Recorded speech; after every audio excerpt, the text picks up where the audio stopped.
नमस्कार मित्रों, स्वागत अछि अहाँके एहि प्रीवियस ईयर्स क्वेश्चनके श्रृंखलामे। आजुक नेक्स्ट क्वेश्चन अछि भाषाक परिवर्तनशीलता पर विचार करू, जे कि 20 अंकमे यूपीएससी 2015 और 2018 पूछल गेल अछि। तऽ आउ देखै छी कि एकर मॉडल आंसर जे छै केना के तैयार भऽ सकैत अछि। ठीक छै, लिख सकै छियै जे भाषाक परिवर्तनशीलताके बारेमे कि परिवर्तन जे छै संसारक या सृष्टिके प्रत्येक वस्तुके नियम छै। कोनो वस्तु जाहि स्थितिमे उत्पन्न भेलै ओहि स्थितिमे अनंत काल धरि नहीं रहि सकै छै। हालांकि परिवर्तनके नाम तऽ उत्पत्ति, विकास और विनाश छियै। भाषोक साथ किछु अहिना होइ छै।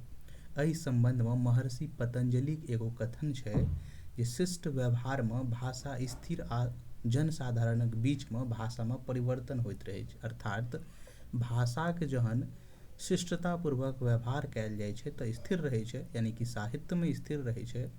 और जहन जनसाधारणक लोकक बीचमे जाइ छै तऽ भाषामे किछु ने किछु परिवर्तन आबैत जाइ छै।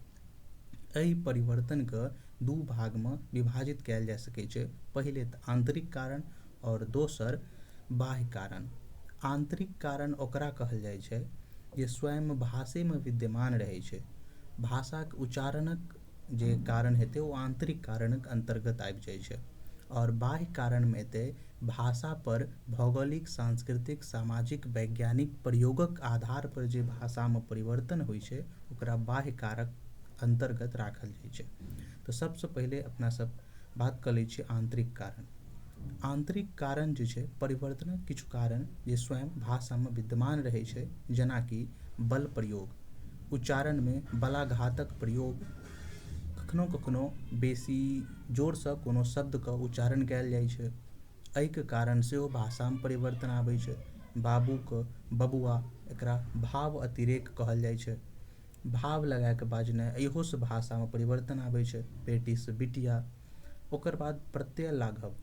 प्रत्यय लाघवके मतलब भेलै जे जटिलतावला जे शब्द छै ओकरा नहि कहिके ओकर सरलतम रूपके प्रयोग करब।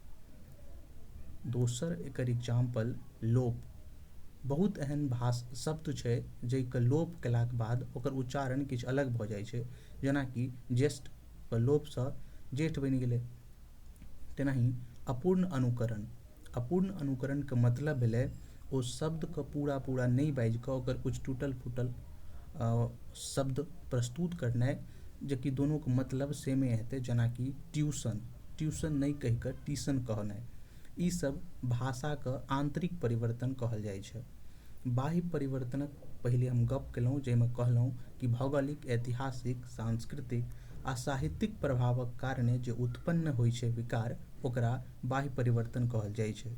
जेनाकि भौगोलिक प्रभावक अगर देखिए तऽ पहाड़ी क्षेत्रमे कोमल शब्दक प्रयोग कयल जाइ छै और मैदानी क्षेत्रमे करगर शब्दक प्रयोग कयल जाइ छै। एकर उदाहरण देखैके अछि तऽ इटलीमे कोमल शब्दक प्रयोग होइ छै और भोजपुरीमे एक तरहसँ कठोर शब्दक प्रयोग कयल जाइ छै। दोसर ऐतिहासिक कारणमे कहि सकै छियै जे विदेशी आक्रमण आ व्यापारिक प्रभावक कारणे बहुत रास शब्द भाषामे समाहित भेल जाइ छै और मिलल जुलल रूप एक निर्मित होइ छै।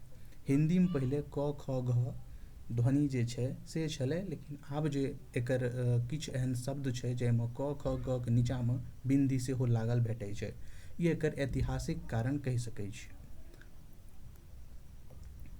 ओकर बाद सांस्कृतिक प्रभाव। जेना भारतीय स्वाधीनता संग्रामक दौरान आर्य समाजक द्वारा हिन्दीके प्रचार प्रसारक माध्यम बनेलासँ बहुत रास शब्द एलै हिंदी शब्दकोशमे, जेनाकि असहयोग आंदोलन, सत्याग्रह। ई शब्द सभक उत्पत्ति भेलै। तऽ एकरा सांस्कृतिक प्रभावक कारणे कहि सकै छियै जे भाषामे परिवर्तन एलै। चारिम कारण साहित्यिक प्रभाव। भारतमे भक्ति आंदोलनक कारण जनरुचिमे एहन परिवर्तन उठि गेलै कि पाठके नहीं, लेखक संस्कृतसँ लोक भाषा पर उतरि गेलै।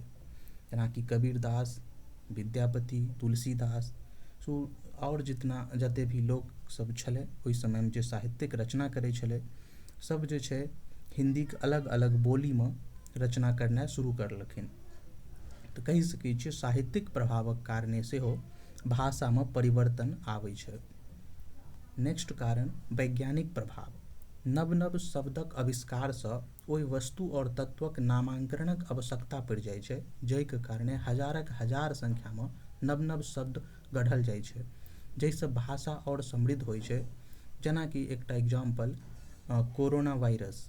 तऽ कोरोना ओहिसँ पहिले दोसर संदर्भमे यूज कयल जाइ छलै, लेकिन कोरोना अयलाके बाद, ओकर खोज भेलाके बाद, अलग अलग वैक्सीनक खोज भेलाके बाद अलग अलग शब्द जे छै अलग अलग डिक्शनरीमे, भाषाके डिक्शनरीमे समाहित भऽ गेलै। जाहिसँ कहि सकै छियै जे वैज्ञानिक प्रभावक कारणे सेहो भाषामे परिवर्तन आबै छै।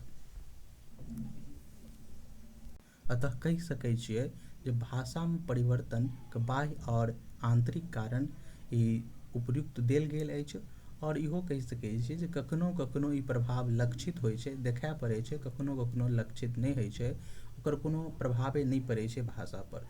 तऽ ई छल एहि प्रश्नक उत्तर। आशा अछि कि अहाँ सबके नीक लागल हैत। वीडियोके देखलहुँ, बहुत बहुत धन्यवाद।